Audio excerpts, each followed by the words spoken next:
노아가 방주에서 나왔을 때 아무것도 없어요. 아무것도 없고 이 생육하고 번성할 땅에 충만하라 하나님이 다시 말씀하셔야 되는 상황이 됐거든요. 그러니까 이렇게 다시 시작해야 되는 상황이 됐는데, 근데 하나님께서는 제로에서 시작을 하게 하는 게 아니라 노아의 가족을 위해서 주신 거예요. 이게 노아의 가족의 그들의 먹을 것과 그 다음에 물질을 제공하시기 위해서 방주에 같이 실려 보냈던 거고, 그것을 통해서 다시 시작하는데 하나님이 말하시는 게 생육하고 번성할 땅에 충만하라라는 걸 하면서 다시 그것이 많아질 것이라는 얘기를 하시는 거죠.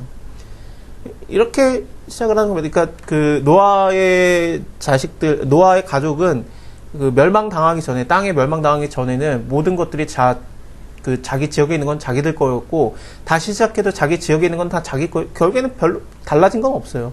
하지만 하나님께서 말하시는 게 노아를 통해서 시작하는 것들이 다시 생육하고 번성하고 땅에 충만하라 하셨기 때문에 이것이 같지만 다른 겁니다. 그게 참 좀 독특한데, 이제 땅에 있는 것들이 두려워하는, 원래 인간을 두려워하는 거예요. 원래 모든 물질들이 짐승이라는 걸로 많이 표현이 되는데, 짐승이라는 게 물질이라든지 어쨌든 뭐 좋습니다. 하여튼 인간이 그들에게 이름을 주기도 하고 아니면 다스리며 지키는 존재들이 물질들이죠. 원래는 인간의 다스림을 받다가 인간을 해하는 존재가 됐었죠. 땅이 엉겅퀴를 내고, 맞죠? 근데 이제는 물질들이 다시 인간을 두려워하는 걸로 내려앉습니다. 근데 안타깝게도 이 짐승이라든지, 성경에서는 짐승이 결국엔 뭐 물질을 표현해요. 돈도 마찬가지인데, 뭐 짐승이 딱 돈이다 뭐 이렇게 볼 수는 없습니다만, 근데 성경상 그렇게 보는 게 다르지도 않습니다. 다니엘서에서도 짐승이라는 존재가 물질의 상징이 되거든요. 요한계시록에서도 그렇고, 그러니까 짐승이 인간을 괴롭히는 걸로 점점 드러나요. 왜냐면 짐승의 힘을 인간이 맛봐요. 그러니까 돈의 힘을 한번 맛보니까 짐승이 날 들이받고 그런 것이 무서워지면서 짐승을 오히려 섬기는 것이 되는 거죠. 근데 원래는 그렇지 않다라는 겁니다. 마가복음에서 예수님이 40일 시험을 당하신 다음에 마가복음 1장에서 성령이 예수를 광야로 몰아내신 다음에 광야에서 40일을 계셔서 사탄에게 시험을 받으시며 들짐승과 함께 계시니 천사들이 수종을 들더라라는 얘기가 나옵니다. 이 마가복음만 들짐승이라는 얘기가 나오는데, 들짐승이라는 존재는 예수님을 해할 수 있는 존재이지만 해하지 않고 같이 있는 그런 것이 표현이 돼요. 원래 물질이라는 것은 인간과 함께하는 존재예요. 근데 인간이 물질을 숭배하게 된 거고, 물질이 너가 나를 안 섬기면 내가 너를 들이받고 너를 해야겠다라고 표현이 되고, 그런 식으로 나옵니다. 그래서 이제 물질을 섬기는 걸로, 그러니까 짐승을 섬기는 걸로 나오고, 그게 출애굽기에서 대표적으로 뭐가 나오냐면 송아지를 만들어 섬기는 게 되는 거거든요. 근데 하나님께서는 금송아지가 너희를 갖다가 인도해낸 너희 하나님 여호와가 아니지, 너네 뭐 하는 짓이야, 그러면서 굉장히 분노하시는데, 일단은 솔로몬의 성전에서 하나님이 이놈의 송아지들 때문에 자꾸 이스라엘이 하나님을 안 섬기니까, 여기 물두멍 앞에 있잖아요. 큰 거. 이게 바다라고 불리거든요. 이름 자체가 바다예요. 근데 거기 밑에 하나님이 소들을 갖다가 쫙 깔아요. 그래서 12마리의 소를 동서남북으로 3마리씩 해가지고 깔아놓습니다. 이게 뭐냐면은, 야, 너네 자꾸 소 섬기는데, 물받침이야. 그걸 가르쳐줘요, 하나님이. 이거를. 소를 갖다 우상화시키지 말라고 물받침으로 써요, 하나님이. 이거는 지금 현재 브라질인가? 거기에 솔로몬의 성전처럼 만든 게 있어요. 여기에 있는 목재도 이스라엘에서 다 수입해가지고 만들었대요. 저런 데서 왜 하나 모르겠어.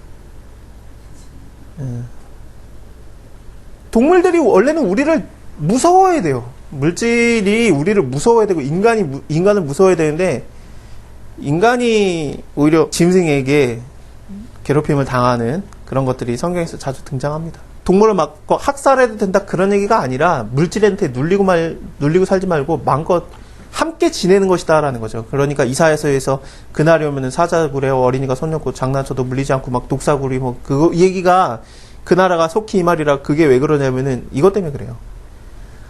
그렇습니다.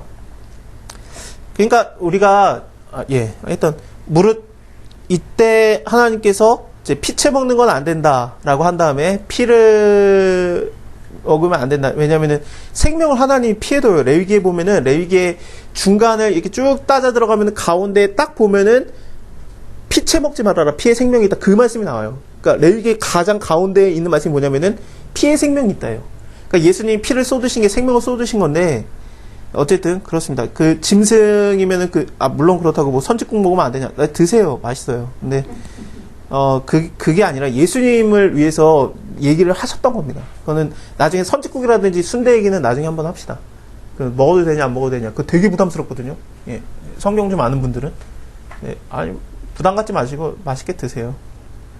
짐승이면은 그 짐승에게서 사람이나 형제이면은 그 형제에게서 생명을 찾을 것이다. 피를 흘리면은 피를 흘리는 것이니 이래서 이제 사람에는 사람, 생명에는 생명, 눈에는 눈, 이에는 이, 생명에는 생명의 법이 노아의 홍수가 끝나자마자 만들어집니다.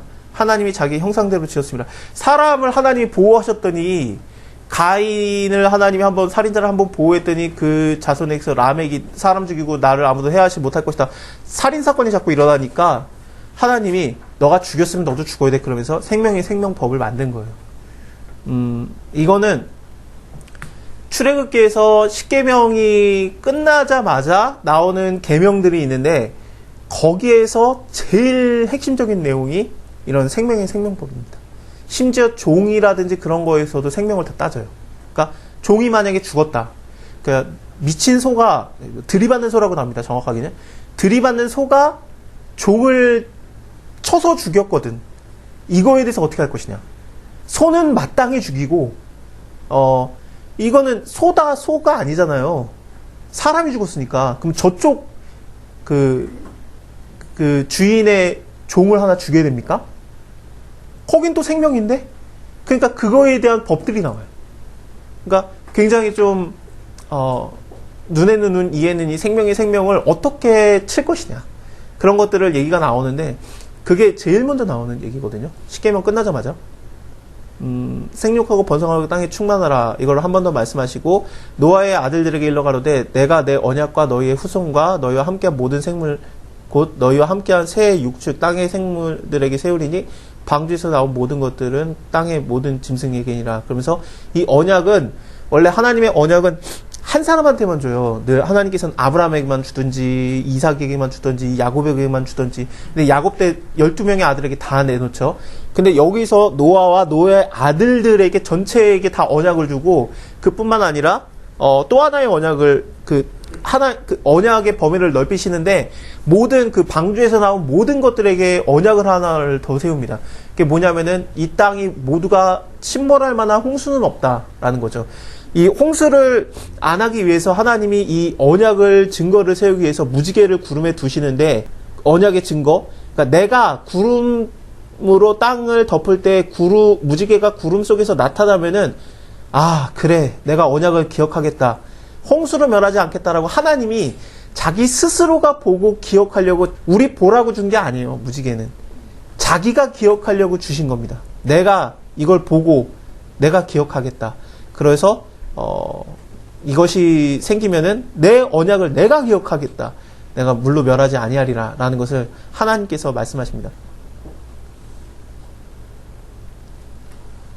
하늘에서 본 무지개는 이렇습니다.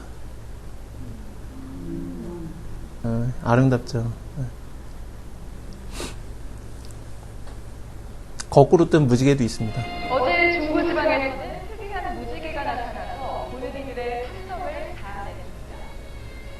거꾸로 걸려 있어서 하늘의 미소라고도 불리는 신기한 기상현상을 김승환 기자가 전해드립니다. 강원도 인제부근의 한 국도 하늘에서 구름 사이로 빨간 노초 강남구에 7색깔 화려한 빛의 띠가 나타났습니다. 무지개처럼 보이지만 여름 무지개와는 달리 하늘을 향해서 거꾸로 걸려 있습니다. 비슷한 시간 강원도 수성군에서는 거꾸로 걸린 무지개가 한꺼번에 2개나 출현했고 속초에서는 해를 동심원으로 둘러싸는 장관이 목격됐습니다. 하늘이 되게 이렇게 밝아서 쳐다봤더니 오로라 같은 빛이 가로로 일자로 이렇게 펼쳐져 있는데 너무 아름다운 광경이었습니다. 거꾸로 걸려있는 무지개색 빛의 띠가 마치 웃는 입처럼 보인다고 해서 하늘의 미소라 불리며 기상학자들은 체온현상이라고 말하는 특이한 기상현상입니다. 무지개는 빗방울과 안개에 물방울이 햇빛을 분산, 굴절시켜 생기지만 체온현상은 높은 구름 속의 어느 날개기가 빚어내는 마술입니다. 기상청은 체온현상 자체는 1년에 몇 차례씩 발생하지만 빛의 굴절 각도에 따라 땅에서는 보이기도 하고 안 보이기도 해 관측하기가 쉽지 않다고 말했습니다. 물론 아름답습니다만 이 말씀을 아는 사람 입장에서 어떻겠습니까? 하나님이 참아주고 있구나. 무지개가 활이라는 뜻이에요. 그러니까 하나님이 아까도 제가 말씀드린 대로 하나님이 활로 나를 관역을 삼으시고 활로 쐈다라고 살로 쐈나이다 허리를 맞췄나이다 그러는데 화살을 쏘는 활이 그게 바로 무지개라는 단어랑 같은 단어입니다. 원래는 활로만 번역이 되는데 성경에서 창세기에서만 그게 갑자기 무지개로 번역이 돼 버리는데 원래는 활이에요. 그러니까 하나님의 무기죠, 사실은. 하나님의 무기인데 내가 이거 안 쓰겠다 그러면서 무기를 걸어 두신 거예요. 구름에다가. 근데 그걸 볼 때마다 멸하지 않겠다라면서 신신당부를 하는 거죠. 예. 예전에 저는 그런 일이 없었습니다만 부모님들이 사랑해매 이게 벽에다 걸어둔다면서요. 그래서 볼 때마다 야 사실은 들어야 되는데 봐라 그런 거죠. 근데 그게 자기가 참으려고 하는 거거든요. 저도 막 이렇게 애들 많이 혼내는 경우가 굉장히 많은데 많이 혼내요. 근데 한 번은 우리 애가 그거를 그림을 하나 그린 거예요. 그러니까 땅바닥에다 쏟아도 그것은 괜찮다 이렇게 써놓은 거예요.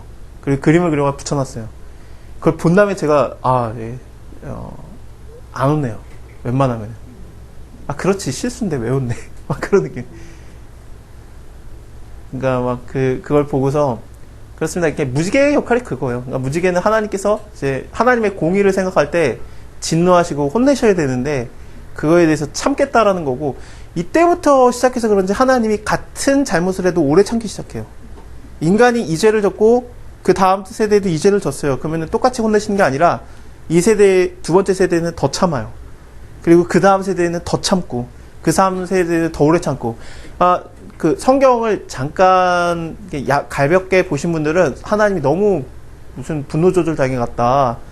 그래가지고 조금만 잘못하면 막 죽여버리라, 막 정령 죽이라 그러고 나중에는 뭐 똑같이 잘못했는데 안 혼내고 그런 게 나오는데 그게 아니라 점점 오래 참으시는 거예요. 원래는 뭐냐면은 한 번에 정령 죽이라가 맞는데 하나님의 공의 입장에서는 근데 하나님의 오래 참으신가 사랑이 같은 죄를 져도 길게 참으시는 걸로 점점 바뀌시는 거죠. 그래서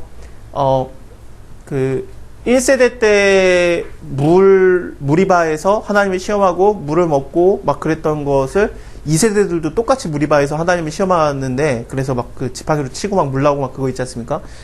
근데 2세대들에게는 하나님이 그냥 참아요. 똑같은 죄를 저질러도. 그런 것들을 좀 생각하시면 됩니다. 그리고 우리한테는 더 하죠. 우리한테는 더 오래 참으시고. 하나님의 오래 참으심을 우리가 이용하지 말라라는 얘기도 있기는 있습니다.